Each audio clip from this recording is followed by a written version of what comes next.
Hay una pregunta que casi nadie se anima a hacer en voz alta, pero que vive en la cabeza de millones de personas. Si me esfuerzo, si pienso, si aprendo, si hago, ¿por qué todavía no triunfo? La respuesta corta incomoda, y la respuesta larga todavía más. Porque la razón por la que aún no triunfas es tu culpa, y al mismo tiempo no es tu culpa. Y esa paradoja no es motivacional, es psicológica. Desde la psicología del desarrollo y la psiquiatría social, sabemos que ningún individuo se construye en el vacío. La personalidad, la autoestima, la percepción de control y la idea misma de éxito se forman dentro de un contexto: familia, escuela, cultura, clase social, discursos dominantes. Todo eso nos moldea mucho antes de que tengamos la capacidad cognitiva de cuestionarlo. Uno de los conceptos centrales en psicología es el locus de control. Las personas con locus de control interno creen que sus acciones influyen sobre los resultados de su vida. Las personas con locus de control externo sienten que su destino depende principalmente de fuerzas ajenas: suerte, sistema, autoridad, contexto. Ninguno de los dos extremos es saludable por sí solo, pero el problema es que la mayoría de las personas son entrenadas para desarrollar un locus de control externo y pasivo. Desde chicos se nos enseña a obedecer antes que a cuestionar, a adaptarnos antes que a crear, a no incomodar, a no sobresalir demasiado, a aceptar el lugar que nos tocó. Y esto no es una teoría conspirativa, es un fenómeno ampliamente estudiado en psicología educativa y social. La obediencia a la autoridad, demostrada en estudios clásicos como los de Milgram, muestra hasta qué punto los seres humanos pueden inhibir su criterio personal para cumplir normas externas, incluso cuando esas normas nos dañan. Cuando ese patrón se internaliza desde la infancia, el resultado es un adulto que duda de sí mismo, pero no duda del sistema. A esto se le suma el concepto de indefensión aprendida, estudiado en psicología clínica. Cuando una persona experimenta repetidamente situaciones en las que no puede cambiar el resultado, aprende, de forma inconsciente, que intentar no sirve. Aunque más adelante las condiciones cambien, el sujeto ya no actúa, no porque no pueda, sino porque no cree que pueda. Este es uno de los daños más profundos de la programación social. No te dice explícitamente que no puedes triunfar, te enseña algo peor, te enseña a no intentarlo de verdad. Y aquí aparece la primera gran contradicción que estructura este videoensayo. Por un lado, es cierto que existen factores externos determinantes del fracaso: el lugar donde naciste, el nivel socioeconómico, la estabilidad familiar, traumas, abusos, carencias afectivas, trastornos psicológicos no tratados, contextos políticos y económicos adversos. Negar esto es intelectualmente deshonesto. La psicología social y la psiquiatría comunitaria lo confirman. Las condiciones materiales y simbólicas influyen profundamente en las posibilidades del desarrollo individual. Pero aquí viene la parte incómoda. Todos estos factores externos existen para casi todos, no para una minoría excepcional, sino para la gran mayoría de personas. Y sin embargo, dentro de contextos muy similares, algunos logran transformar su realidad y otros no. No porque sean moralmente superiores o más inteligentes, sino porque desarrollan algo distinto, una narrativa interna diferente. El sistema juega un doble juego perverso con esto. Por un lado, instala la idea brutal de que el que es pobre porque quiere, un discurso que culpa completamente al individuo, ignora los factores externos y genera vergüenza, culpa y silencio. Este discurso destruye autoestima y paraliza. Por otro lado, instala el discurso totalmente opuesto. El sistema está tan dañado que es imposible progresar. Este relato reconoce los factores externos, pero los convierte en absolutos. El individuo queda reducido a una víctima sin margen de acción. Cambia la culpa por resignación. El resultado es el mismo: inacción. Ambos discursos favorecen al sistema, porque un individuo culpabilizado o resignado es un individuo que no cuestiona, no crea y no compite. La psicología cognitiva muestra que las creencias sobre uno mismo actúan como profecías autocumplidas. Si crees que no puedes, no vas a sostener el esfuerzo suficiente para cambiar. Y si no sostienes el esfuerzo, el sistema se encarga del resto. Entonces, ¿eres culpable de no haber triunfado? No, si hablamos de tus condiciones de partida. Sí, si hablamos de lo que haces con esa realidad una vez que tomas conciencia de ella. Y aquí está el punto clave: nadie te debe el éxito, pero tampoco es verdad que todo dependa solo de ti. El problema es que esta tensión es difícil de tolerar psicológicamente, y por eso la mayoría prefiere refugiarse en uno de los extremos. Este video no va a hacer eso, porque entender por qué aún no triunfas no es para castigarte, es para devolverte algo que te fue quitado hace tiempo: la posibilidad de escribir tu propia narrativa. Y eso empieza por entender cómo te programaron para no hacerlo. Autoestima, trauma y poder personal. ¿Cómo se fabrica una mente que no se cree capaz? Para entender por qué tantas personas no logran cambiar su situación, incluso cuando saben racionalmente qué deberían hacer, hay que ir más profundo. Mucho más profundo que la motivación, el esfuerzo o la disciplina. Debemos hablar de autoestima, trauma y sensación de poder personal. En psicología clínica, la autoestima no se define como quererse a uno mismo, sino como la evaluación subjetiva del propio valor y de la propia capacidad para influir en el mundo. Y esta evaluación no surge de la nada, se construye lentamente a partir de experiencias tempranas repetidas. Un niño que crece en un entorno donde sus intentos son invalidados, castigados o ridiculizados aprende algo fundamental: no soy competente. No importa cuánto potencial tenga, el mensaje emocional se graba antes que cualquier argumento lógico. La psiquiatría del trauma explica que muchas personas adultas no viven limitadas por su realidad actual, sino por respuestas adaptativas que alguna vez fueron necesarias para sobrevivir: callarse, obedecer, no llamar la atención o no arriesgar, estrategias que en la infancia protegían, pero en la adultez asfixian. Aquí aparece una verdad incómoda. No todos parten del mismo punto psicológico, incluso si sus condiciones mentales parecen similares.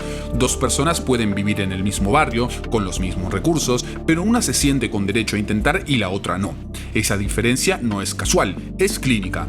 El concepto de autoeficacia desarrollado por Albert Bandura es central para entender esto. La autoeficacia es la creencia profunda de que uno puede ejecutar las acciones necesarias para lograr un objetivo. No es optimismo, es convicción aprendida, y sin autoeficacia no hay acción sostenida. El sistema, consciente o no, no promueve la autoeficacia, promueve la dependencia. Desde la educación hasta el trabajo se refuerza la idea de que otros saben más, deciden mejor y tienen la autoridad. Esto no es necesariamente malintencionado, pero sí estructural. Cuando una persona pasa años obedeciendo, esperando instrucciones y adaptándose, desarrolla lo que la psicología llama externalización de la responsabilidad, no como excusa, sino como reflejo condicionado. El cerebro aprende que actuar por cuenta propia es peligroso o inútil. Y aquí vuelve la paradoja central. Muchas personas no triunfan no porque no quieran, sino porque psicológicamente no se sienten autorizadas a hacerlo. La psiquiatría reconoce que trastornos como la depresión, la ansiedad generalizada o el trastorno de estrés postraumático afectan directamente la percepción del futuro. No es solo tristeza o miedo, es una reducción real de la capacidad de imaginar escenarios distintos. Sin imagen de futuro, no hay proyecto. Sin proyecto, no hay acción. Decirle a alguien en ese estado todo depende de ti no solo es falso, sino que es cruel. Ignora décadas de evidencia clínica sobre cómo el trauma reduce la iniciativa y la resiliencia. Pero decirle no puedes hacer nada porque el sistema es así también es devastador. Le quita la única herramienta que todavía le queda, la posibilidad de agencia. Y aquí es donde ambos discursos extremos vuelven a fallar. El discurso meritocrático ignora el daño psicológico. El discurso victimista ignora la capacidad humana de transformación. La psicología humanista y la psiquiatría contemporánea coinciden en algo clave. Las personas pueden cambiar incluso en contextos adversos, pero no desde la culpa ni desde la negación de la realidad. Cambian cuando logran resignificar su historia y reconstruir una narrativa interna más funcional. Esto no es magia ni pensamiento positivo. Es un proceso lento que implica conciencia, incomodidad y responsabilidad progresiva. Implica aceptar que no elegiste muchas de las cartas que te tocaron, pero sí eliges cómo jugarlas a partir de ahora. El sistema no necesita impedirte triunfar, le alcanza con que no te sientas capaz, y para eso la programación de baja autoestima es extremadamente eficiente. Por eso cuando alguien empieza a cuestionar su lugar, a incomodarse con su rol asignado, a pensar tal vez puedo más, aparece el miedo, no solo externo, sino interno, porque cambiar implica traicionar viejas lealtades, a la familia, al entorno, a tu identidad construida. Desde la psicología social se llama disonancia cognitiva. Cuando una nueva creencia amenaza la estructura interna, el cerebro intenta volver al estado anterior. Por eso es más fácil decir no se puede que atravesar el proceso de volverse alguien nuevo. Entonces, ¿es tu culpa no haber triunfado? No si hablamos del daño que cargas. Sí, si una vez que lo ves decides no hacer nada con eso. Y ese es el punto exacto donde empieza la responsabilidad real. Resiliencia, narrativa personal y la diferencia entre los que quedan y los que avanzan. Hasta ahora vimos cómo el sistema condiciona, cómo el trauma limita y cómo la autoestima define el rango de acción de una persona. Pero todavía falta responder la pregunta más incómoda de todas. Si el contexto es tan adverso para casi todos, ¿por qué algunos logran avanzar igual? La respuesta no está en la suerte, ni en la motivación, ni siquiera en la inteligencia tradicional. Está en algo mucho más silencioso y poderoso, la narrativa interna. Desde la psicología cognitiva sabemos que los seres humanos no vivimos la realidad tal como es, sino tal como la interpretamos. Cada persona opera dentro de una historia que se cuenta a sí misma sobre quién es, qué puede y qué le está permitido desear. Esta historia no es inocente, dirige decisiones, tolerancia al dolor y persistencia. La resiliencia en términos psicológicos no es aguantar, es la capacidad de reorganizar el sentido de la experiencia adversa sin perder la sensación de agencia. No se trata de negar el daño, sino de no quedar definido por él. Los estudios en psicología del trauma muestran que las personas resilientes no son las que menos sufrieron, sino las que lograron integrar el sufrimiento a una narrativa de crecimiento. No dicen esto no me afectó, dicen esto me marcó, pero no me determina. Aquí aparece una diferencia crucial entre dos tipos de individuos atrapados en el mismo sistema. El que explica su vida solo desde factores externos y el que reconoce los factores externos pero construye un margen interno de acción. El primero suele tener razón, pero no avanza. El segundo no niega la realidad, pero actúa. La psicología clínica llama a esto locus de control flexible. No es creer que todo depende de ti, ni que nada depende de ti. Es entender qué sí está bajo control y qué no, y enfocar energía solo en lo que está bajo tu control. El sistema, curiosamente, desalienta esta postura intermedia, porque es incómoda, obliga a pensar, obliga a hacerse cargo sin autoagredirse, y eso genera individuos menos manipulables. La mayoría de las personas fracasa no porque no tenga capacidad, sino porque no logra sostener una identidad en transición. Cambiar implica dejar de ser quien eras antes de ser quien todavía no eres. Ese vacío identitario genera ansiedad, culpa y miedo. Y el cerebro, diseñado para evitar el dolor, busca volver a lo conocido. Aquí entra la inteligencia psicológica, un concepto que va más allá del coeficiente intelectual. Es la capacidad de observar los propios pensamientos, emociones y reacciones sin confundirse con ellos. Quien desarrolla esta habilidad puede fallar sin colapsar, dudar sin abandonar y avanzar sin certezas.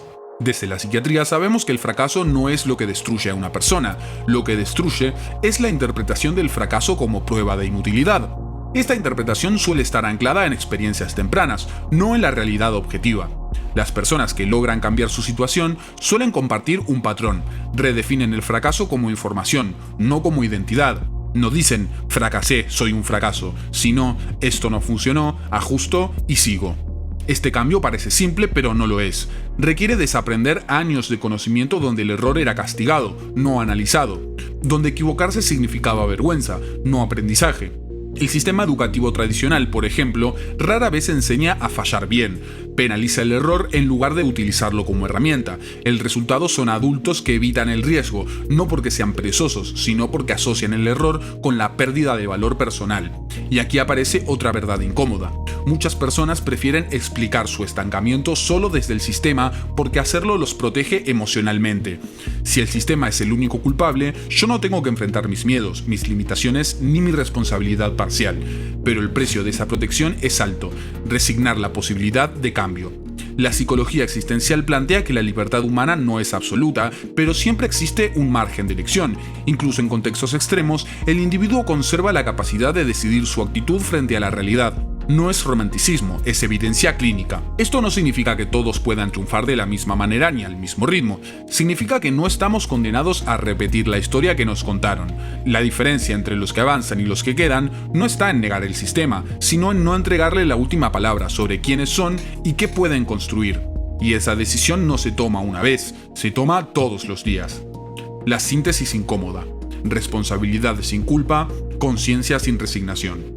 Después de todo lo dicho, ya no queda espacio para respuestas simples, y eso es una buena noticia, porque las respuestas simples suelen servir más al sistema que a las personas. La razón por la que aún no triunfas no puede explicarse con una sola causa. No es solo tu culpa, pero tampoco es culpa del sistema. Es la interacción constante entre condicionamientos externos y decisiones internas. Negar cualquiera de los dos polos es caer en una trampa.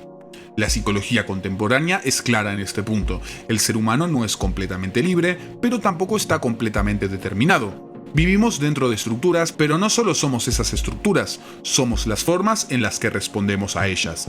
El problema es que durante mucho tiempo nos enseñaron a pensar en términos absolutos. O eres el responsable de todo, o no eres responsable de nada. Y ambos extremos son psicológicamente dañinos. El discurso de la responsabilidad total genera culpa tóxica. Hace que las personas se sientan defectuosas por no haber logrado lo que otros venden como normal. Ignora traumas, contextos, desigualdades y diferencias reales en capacidades y oportunidades. El discurso de la victimización total genera impotencia aprendida. Hace que las personas se perciban como piezas pasivas de un sistema inmodificable. Quita sentido al esfuerzo y desactiva la voluntad. Ambos discursos parecen opuestos, pero funcionan igual. Paralizan. La salida no está en elegir uno, sino en integrar a ambos. Reconocer que hay factores externos reales que dificultan el éxito y que no desaparecen por pensarlo fuerte, pero también aceptar que quedarse solo en ese reconocimiento no cambia nada. La psiquiatría del trauma habla de un concepto clave: responsabilidad progresiva. No es exigirle a alguien que se haga cargo de todo de inmediato, sino ayudarlo a recuperar paso a paso la sensación de agencia. Pequeñas decisiones, pequeñas acciones, pequeñas victorias. El éxito en este marco deja de ser un destino grandioso y se convierte en un proceso de expansión de posibilidades. No es llegar, es dejar de vivir encerrado en una narrativa impuesta. Y aquí aparece la idea central de este videoensayo. La razón por la que aún no triunfas es que todavía no terminaste de creerte capaz de hacerlo. No porque seas débil, sino porque durante años te enseñaron que las causas externas son absolutas, que tu margen de acción es mínimo, que cuestionar es peligroso, que desear más es arrogancia, que conformarse es madurez. Ese mensaje cala hondo, se vuelve voz interna, y cuando la voz interna dice no se puede, el cuerpo obedece. Romper con eso no implica negar el sistema ni pelear contra fantasmas, implica algo mucho más difícil: dejar de usar el sistema como explicación final de tu identidad. No eres solo el lugar donde naciste, no eres solo lo que te pasó, no eres solo lo que te dijeron que podías ser. Desde la psicología narrativa se entiende que el cambio personal ocurre cuando una persona logra reescribir la historia que se cuenta sobre sí misma, sin negar los hechos, pero cambiando el significado que les asigna. No se trata de decir todo es posible, eso es falso y peligroso. Se trata de decir algo es posible y ese algo depende parcialmente de mí. Esta frase, aunque modesta, es revolucionaria, porque devuelve dignidad sin negar realidad, devuelve responsabilidad sin castigo, devuelve poder sin fantasía. El sistema no se cae cuando alguien despierta, pero sí pierde eficacia sobre esa persona, porque una mente que entiende sus condicionamientos ya no reacciona igual, elige mejor, consume menos narrativas ajenas, construye una propia. Y tal vez eso sea el verdadero triunfo del que nunca se habla. No el dinero, ni el estatus, ni la validación externa, sino la capacidad de mirarse con honestidad y decir: esto no es todo lo que puedo ser. Y a partir de ahora, empezaré a actuar en consecuencia.